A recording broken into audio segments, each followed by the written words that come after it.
First story is titled, Am I the a-hole for not letting my mother-in-law host an online memorial service for my 26th female miscarriage? I recently miscarried at 12 weeks. The pregnancy wasn't planned, but my husband and I were planning on keeping it as we are both financially secure enough to have a child. My husband was disappointed, but my mother-in-law is devastated. She has been inconsolable and has called me multiple times, crying. The issue is that I'm not upset about it at all. I really didn't have enough time to get attached to the idea of being pregnant, as I only knew for sure about 3 weeks before the miscarriage. I've listened to her whenever she needs, but she can't understand why I'm not as upset as her. The last straw came when my husband casually brought up a Zoom call mother-in-law is organizing for the baby's memorial. We're still in lockdown, so in-person is out of the question, thank God. She wants to invite a lot of their large, close-knit family. Hubby assumed that she'd talk to me about it and phoned her to tell her she needed to take a step back. She blew up at him and called me cold and unfeeling and asked what mother wouldn't mourn the loss of their child. In my eyes, I'm not a mother and I don't have a child. I'm a scaredy blob of cells. To me, it's the equivalent of crying over my period every month. I understand not everyone feels like this and I want to be sympathetic, but a memorial is way beyond my comfort zone. I've refused to let it go ahead, and she's been radio silent since. Husband is beyond stressed already from dealing with her, and I think her grieving needs to take a backseat for a while. Am I the a-hole? Edit. Since some people ask for info, mother-in-law had fertility issues. Husband is her only child, and she dealt with a lot of early and late-term miscarriages. Now for the top comments. Not the a-hole, and your mother-in-law is weird. At 12 weeks, a lot of couples haven't even told family about the pregnancy yet, as miscarriages are so common in the first trimester. Plenty of women miscarry without ever knowing they were pregnant. Having a memorial service for a 12-week pregnancy is not a thing. I'm sorry you and your husband are having to deal with this. Glad you're doing okay. When/if you get pregnant again, you might want to keep the information yourselves until 6 weeks or so. Yeah, we stupidly let her know as soon as we did. She knew for about 3 weeks and had already started buying baby items. Lesson learned for sure. Not stupid. You had no way of knowing she would react this way. Not the a-hole. I was going for no a-holes here, until she insulted you for not grieving like she wants you to. Yeah, that conversation was beyond rude. I don't think she knows I heard it though. Not the a-hole.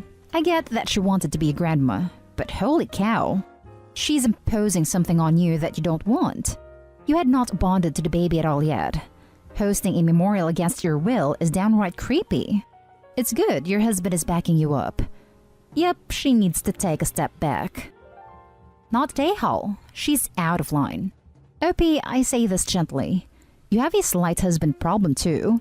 He really needs to take the lead at healthy boundary setting with his mom. I am grateful he called her to tell her step back. I think this is a good time for you to talk privately with him on your mutual boundaries with her. This is a good time for you and him to really look at the roles of her. At a minimum, she is now completely on the outside of any information until you are ready to share. Lastly, sorry this is happening. That's intense. Now for the next story. Am I the a-hole for saying I wish my mom wasn't autistic? So my 16 female mom is autistic. She does a lot of little things that annoy me even though I know she can't help it. Like she'll come into my room and scream at me if everything's not organized. And by organized, she means every book in my bookshelf must be in color-coded order. And every single piece of clothing needs to be exactly in its place in my dresser. And I can't move anything or redecorate my room because it freaks her out. So it's been the same since I was 10. Also, she will say kinda mean things to me like, "You've been gaining a lot of weight recently," which I know isn't mean to make me feel bad, but it still does. Also, she'll come into my room while I'm on a Zoom class and start telling me about everything she's thinking about while I'm trying to focus. If I ever was to tell her the things she does that annoy me, she'd call me an ableist and say I was forcing her to mask in her own home, and she thought she raised me better than that, so I usually don't bother trying. I try to talk to my dad about it sometimes, but he always uses himself as an excuse. Daddy says that he loves her, so he's able to look past all the little things she does that may be weird, but like he chose to be with her, but I just happened to be born into this family. Yesterday, I was in the middle of a really important test on Zoom, and she came in and started telling me about headphones and how she likes them or something. I was just nodding and saying, uh-huh, and she was like, "Are you even listening to me?" I told her I was in the middle of a test, and she said that I know she needs to talk about these things, so I need to listen. I was trying to listen and do my test at the same time, but it was hard, and I ended up getting 10 points off for turning it in late. So now I have a 75 rather than an 85. Later yesterday, I was talking to my friend on FaceTime. In middle school, me and this friend didn't like each other, but we became friends again last year. But my mom came into my room and asked who I was talking to, and I told her my friend's name, and she said loudly, "I thought you hated her." I got really annoyed and tried to explain to my friend that I said that 3 years ago. Luckily, my friend understood, but I'm still really annoyed at my mom for saying that. She keeps saying that it doesn't matter because my friend wasn't mad, and I shouldn't be mad at her because I know it's hard for her to forget things because of her autism. She's saying I should apologize to her for getting mad at her over something she can't control. My dad says that I'm being ableist. But I'm not saying autistic people shouldn't have kids or anything. I'm just saying that you should make sure you're able to have kids before you do, because I feel like my mom often forgets that I'm the child in this relationship. My parents still think I'm the a-hole, and I haven't spoken to them all morning. Am I the a-hole? Not the a-hole. Being autistic doesn't excuse the things your mom is doing. It may explain some of them, but they aren't excuses.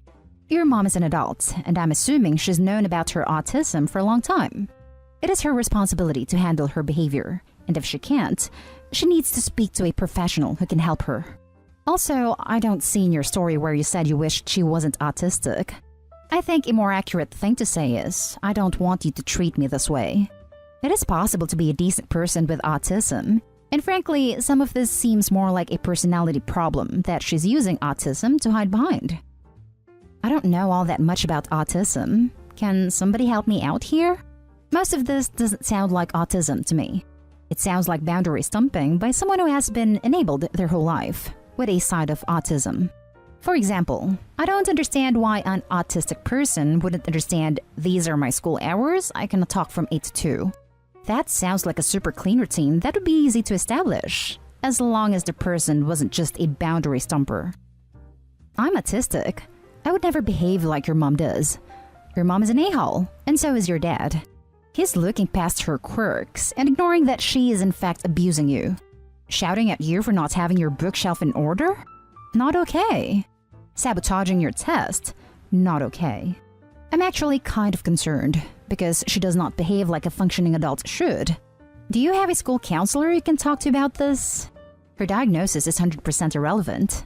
She's screaming at you for invalid reasons. She's sabotaging your schoolwork and potentially your health and your future. If she wants to be a good mom, she'll take the help she needs to be that. Not the a-hole. Next story is titled, "Am I the a-hole for telling my daughter it's her fault that her babysitter quit?" I have 3 kids, 6, 4, and nearly a year old. When I was pregnant with my youngest, I hired a sitter to pick the 2 up from school and watch them. We really liked her and appreciated her. My eldest loved her babysitter, but she began to develop a huge attitude. I know one of her friends has a nanny who she's basically allowed to boss around with little consequence. We told my daughter that her sitter is in charge and she's to respect her, not demand things of her. A few months ago, the sitter asked my daughter to grab the baby's diaper bag, and my daughter sassed back saying, "You can't tell me what to do. I'm the boss of you." Sitter told me that night, and I immediately addressed it in front of the sitter. I told my daughter that was not acceptable. She's not a boss of anyone, and I took away her TV privilege for a week. It happened again just a month later, and I had a much sterner talk with her, took away more privileges. Both times I made her verbally apologize and write a note of apology to her sitter. The sitter accepted it, but I could tell she was losing patience.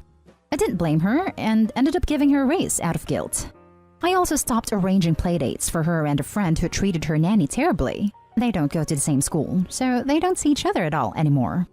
I'll add I did try talking with my daughter calmly and asking why she felt that this was okay. She'd say, "We pay her, I'm her boss."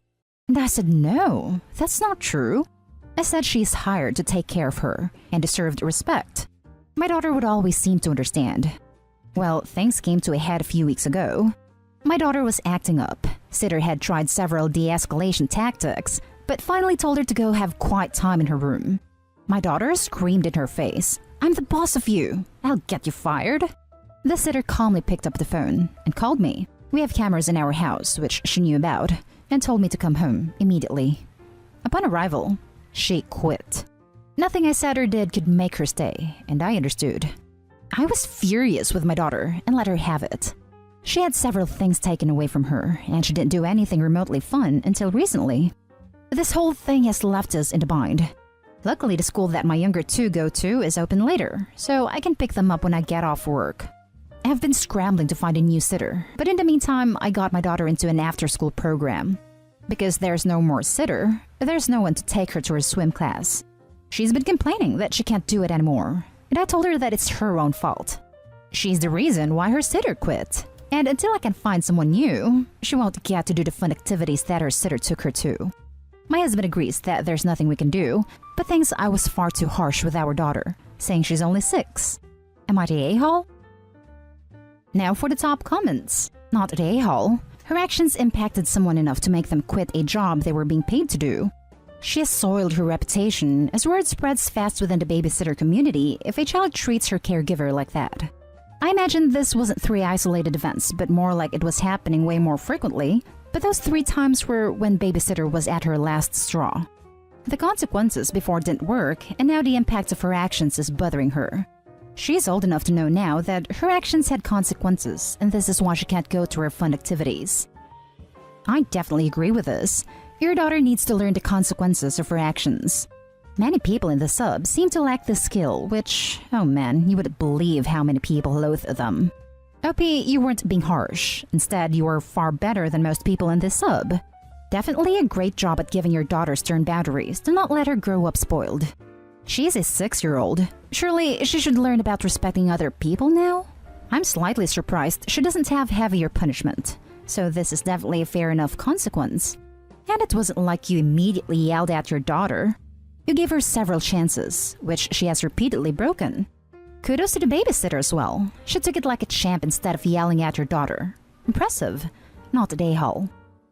Not the a-hole. Personally, I think pointing out that not being able to go swim is a direct result of not having a sitter. And that not having a sitter is a result of her behavior is a good example of natural consequences. And when you get a new sitter, I would carefully go over appropriate behavior again.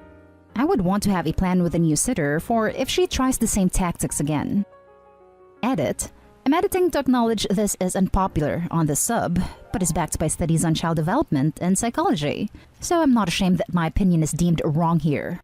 You're the a-hole. Your kid is 6. Sure, they're old enough to understand consequences, but nothing that your child did was developmentally inappropriate for age, nor were they things that couldn't have been dealt with in a patient manner. Having kids tests your nerves. I've got a 9-year-old and 7-year-old. It doesn't get easier. It gets only harder. Saying this is all your fault, you're a brat, is absolutely not the way to approach this. Maybe sit down. Apologize for how you spoke to her. Yes, apologize. Apologizing to kids when you are wrong is incredibly important and teaches personal responsibility and the ability to admit they were wrong in the future and explain what you really meant.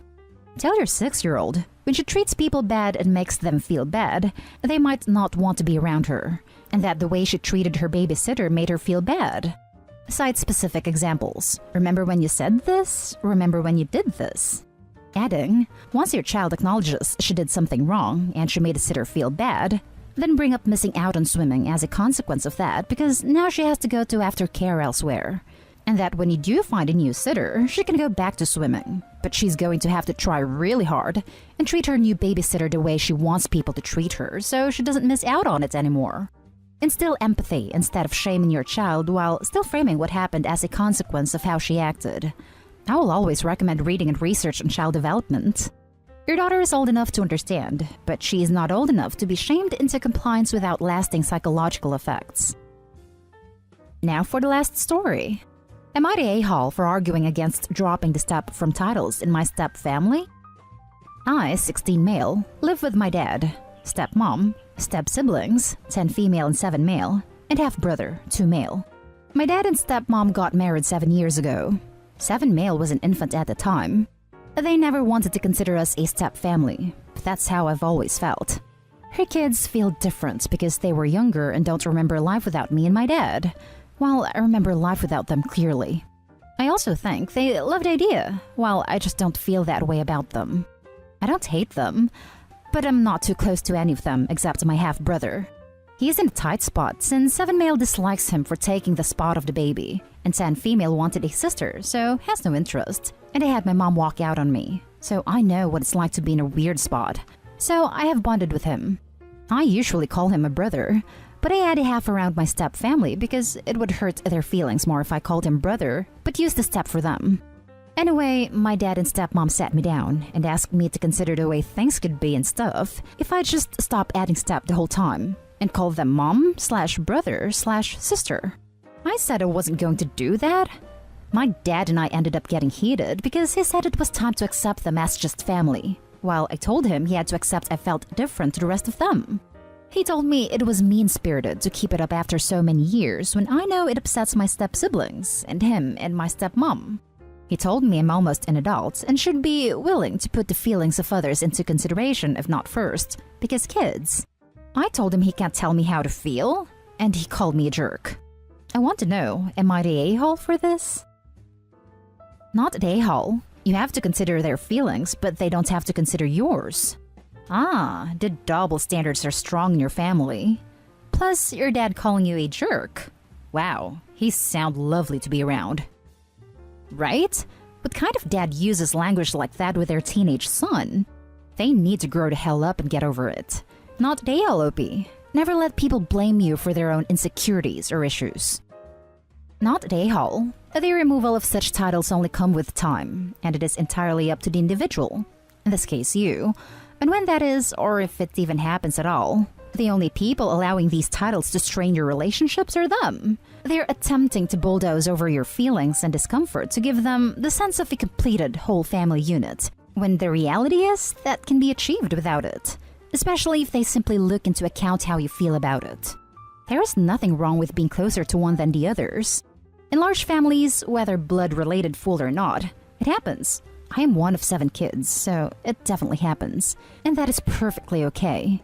You cannot force yourself to build stronger bonds with them, not when they are pressuring you, and many of them still sound so young. There is time, but then again, if it never worked out that way and you still felt it the same, that is perfectly okay too. They are in the wrong here, attempting to pressure you into doing/behaving a certain way to appease them, rather than attempting to work through that with you as a family. Take care of yourself and good luck. And that's the end of this video, folks. As always, leave a comment and hit like and subscribe. And if you want more of this content, turn your notification on to get updated on the latest videos. And I'll catch you in the next one. Stay safe